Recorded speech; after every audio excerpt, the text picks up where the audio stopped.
Hello, I'm Abhishek, studying in Vishnu Institute of Technology under CS16. Today I'm going to explain about closures, promises, async await functions, and callback functions. Coming to closure. The closure is one of the most fundamental concepts in JavaScript.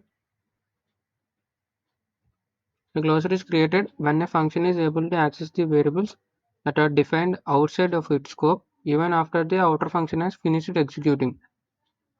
It is a combination of function and its lexical environment. Lexical environment means it can be accessed throughout the area.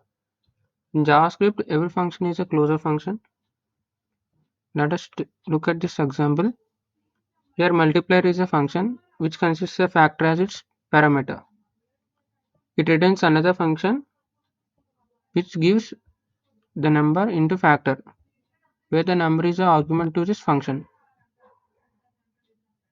Now, here const double is equals to multiplier of 2 says that we are executing the outer function which has a parameter factor. Now we are executing the inner function double of 5, which can have the access of both factor as well as number. Here the output will be 10, where the factor is 2, which returns another function like double, and here the double with parameter 5 is executed. Closures are very important in JavaScript as we need to access many things which are outside the functional scope, which provides data hiding and etc. There are we can this creates an asynchronous codes, also loop. We can use closures in loops, etc. The next is it is a greet function where it takes an argument greeting. Here, when we execute the outer function that is greet with a parameter hello, which returns another function that is hello. This is the function, okay, which consoles the greeting as well as name. Here, the inner function has the access to the global variable that is greeting as well as the local name variable name. This is about closure. It is another example like create counter, which maintains the count of every function we are going to execute here. Now let's come back to callback function. A callback function is a function that is passed as an argument inside another function, and it is executed after some time operation has completed. Callback functions are a core concept in JavaScript, especially when dealing with asynchronous operations like fetching data, event handling, etc. Here we can see a function is passed as an argument to another function. Callbacks are heavily used in asynchronous programming for the tasks like API fetching, etc. Like we need to fetch the API and the data from it, and simultaneously we need to process some other task which can be done by using callback functions. It can also be used for synchronous operations like dynamic behavior, etc. Here the flow of the control is controlled using the callback functions. The structure of the callback function is like function and the function name. Here it is a parameter where it should be executed by executing the greet function, and it is the function that can be called after executing the greet function. Sorry,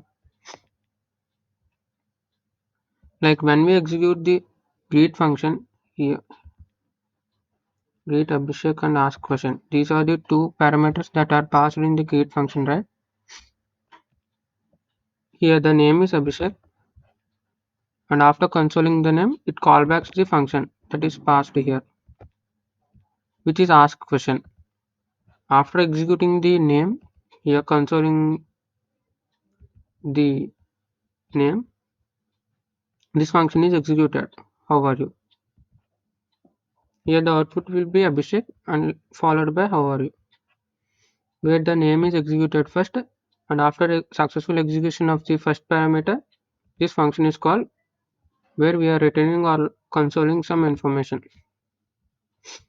Callback functions are very useful, which reduces the size of the code and also used in error handlings, etc.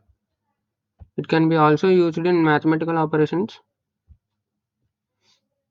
but this callback function can also have some disadvantages like callback hell, etc., where there can be nested callbacks, which would be so tricky and complex, which can lead to infinite loops, etc. Now coming to the promises.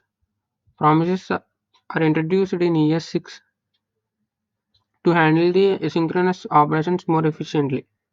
They represent a value that may be available now, later, or never making. It is used to work with asynchronous code without getting a callback hell. Like it is an object that represents the event completion, whether it is completed successfully or failure or it is pending. It consists of three states,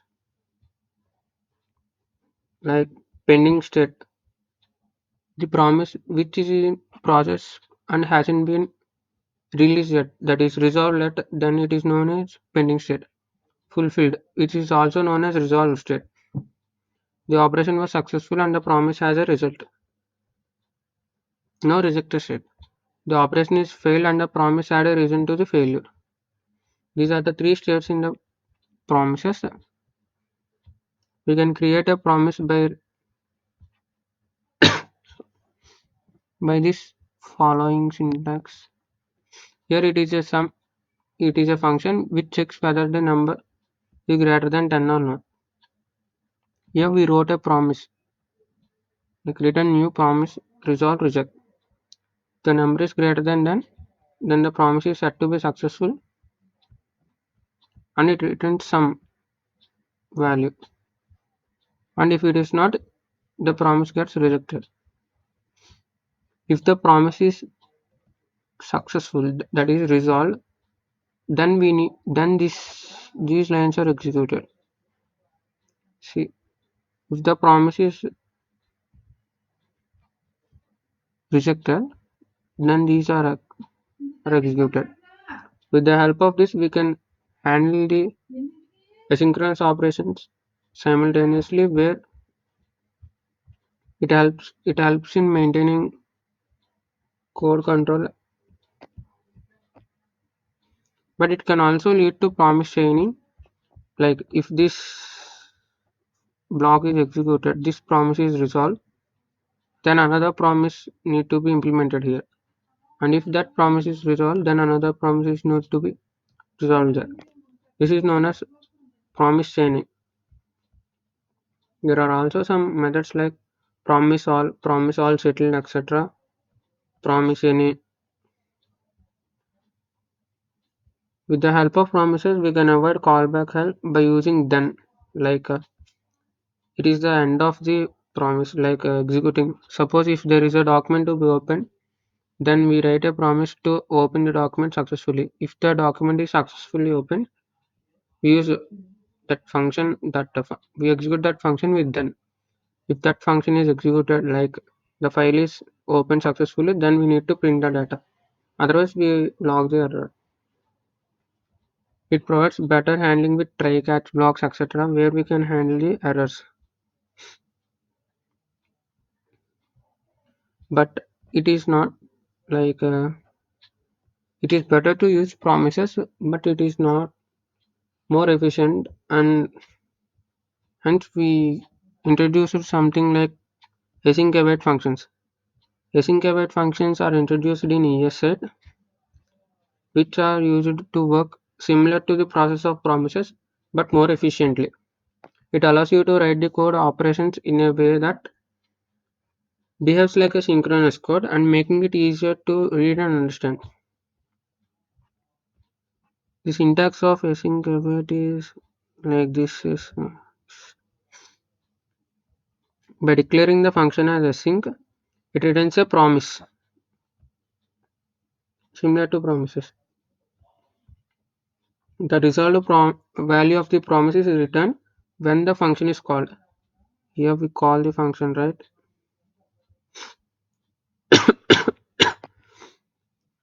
Used await keyword is used inside the function to pause the execution of the promise until it is resolved or rejected. It makes asynchronous operations look like synchronous, like we used here, right? Here it is a function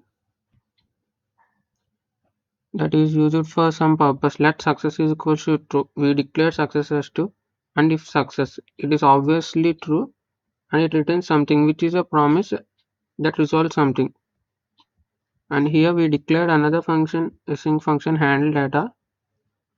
We used const result is equals to await fetch data async, which is the function that is declared above. Fetch async.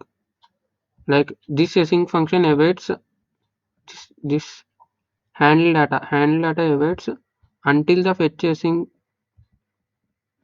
returns something.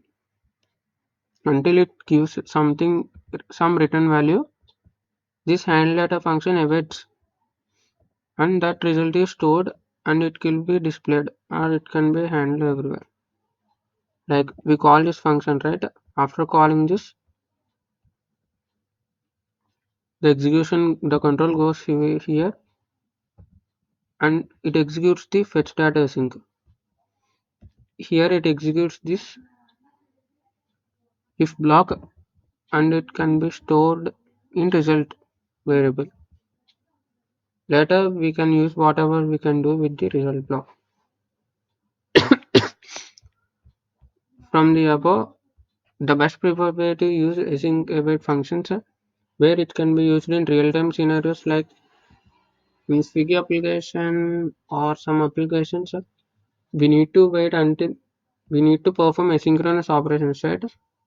And with the help of async and await, we can make it look synchronous, which is easy, similar to promises. It does this same execution, but with some modularity and efficiency, it is used for better practices. And I also implemented some to-do list by using closures. Let me explain what are the functionalities and how this works. I created a function, arrow function, that is to-do list, which consists of some methods like add, mark as complete, overdue, whether the task is overdue, due today or due later. And I created another function, display list. See, this to-do list returns all these, all add, mark as complete, overdue, today, due later, display list. I created an object to do's. With the help of this, I can access all the methods in the to do list. Let me come to here. Here all is a private storage, private array. It is used to store the key value pairs. Let us consider the items in the to do be title, due date, and completed. These are the key value pairs in the all array, which is the list of the things we need to do. Like we need to add something, right, in the to do list. Let add be the function which takes a parameter to do item, and we are going to push it to the all array, that is a list of all things we want to do. After I used a mark as complete function which takes the index of the thing we need to make it as complete or something. This title takes the title and due date takes the date where the work need to be completed or the date need to be in which should be completed, and completed takes whether two values, that is either true or false. By setting the completed parameter to true, we can say that the work is completed. Overdue. Overdue means like the work is set to be yesterday and even today it is not yet completed. Like I used to format date, new date, which is a predefined function which is used to get the today date. Here I used a filter where it filter each task that is less than today's date. That means it is of yesterday or some other day before today. And these tasks are filtered under the function overdue, which can be added to the list due today. Similar to the overdue, I used the same predefined function day where we need to filter the task which is today. Like task dot due date is equals to today date, where today is the current day of today. Like due today means this is the due date where we are gonna pass it, right?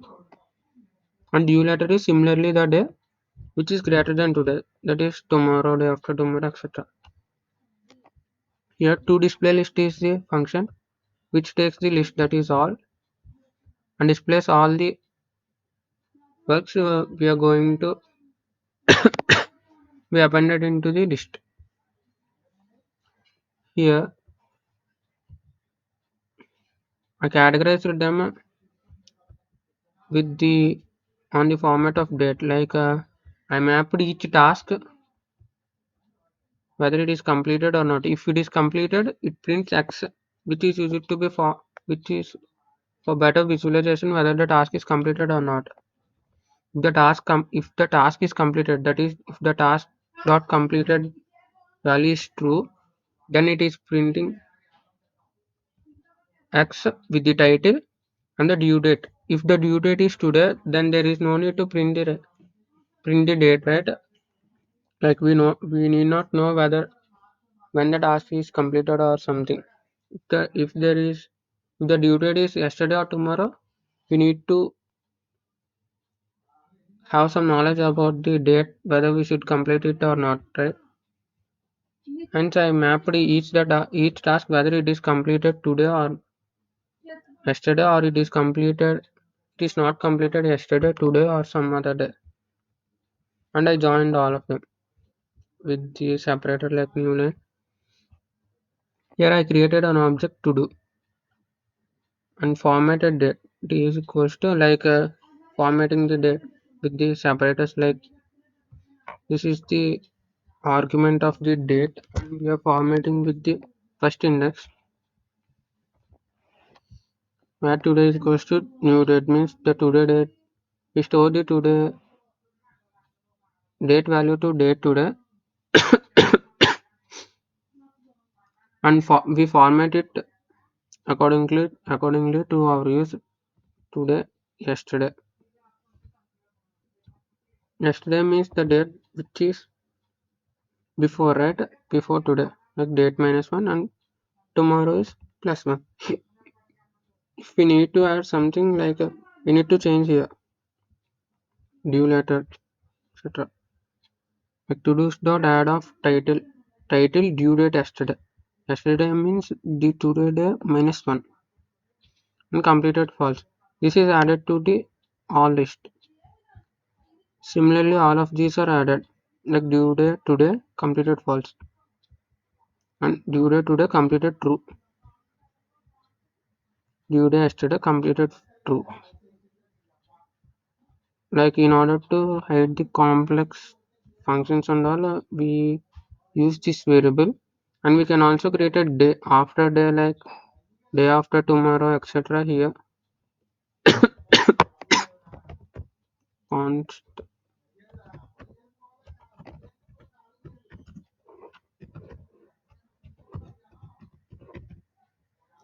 day after tomorrow formatted by just like which is the day and we can change here due date to day after tomorrow.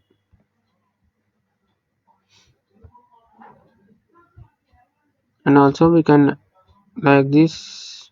I added some things and I did mark as complete of index 8, right? And it is 0, 1, 2, 3, 4, 5, 6, 7, 8. And I finished reading book is the 8th work with the 8 index and I marked it as complete. Like I said, by executing this, I changed this completed to true. Like here overdues by consoling log the to-do list overall list overdue. Overdue is equals to today's dot overdue. Like all these were items in the to-do, right? And with the help of overdue function, I filtered this with the date. Already there exists a date, right? With the date defined while passing at a parameter and today date. We compare these two and filter the works that are due date, that is yesterday.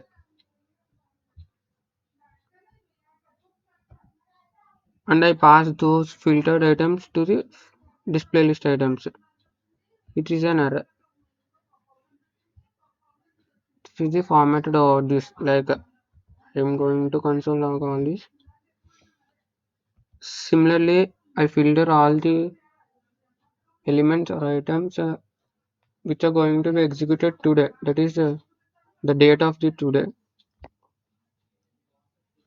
And we filter similar items and store it in the items due today. And we display those items accordingly. Let me run the code.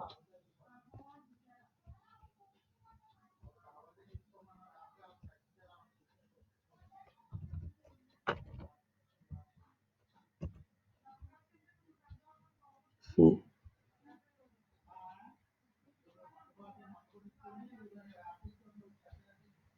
see overdue. These are the items which are overdue, like which is yesterday, and today is the 15th, right? And all these items are added in the all list.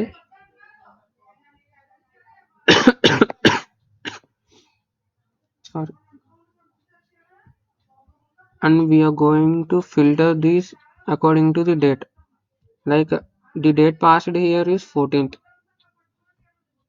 and today is 15th. And this overdue function filters all the items according to the date. Like task due date is less than today. Like 14th is less than today, right? In that format, we are going to categorize each of them, and parent is completed, right? Like let me see it. Parent is completed, and if it is completed, we are going to print it like task completed X.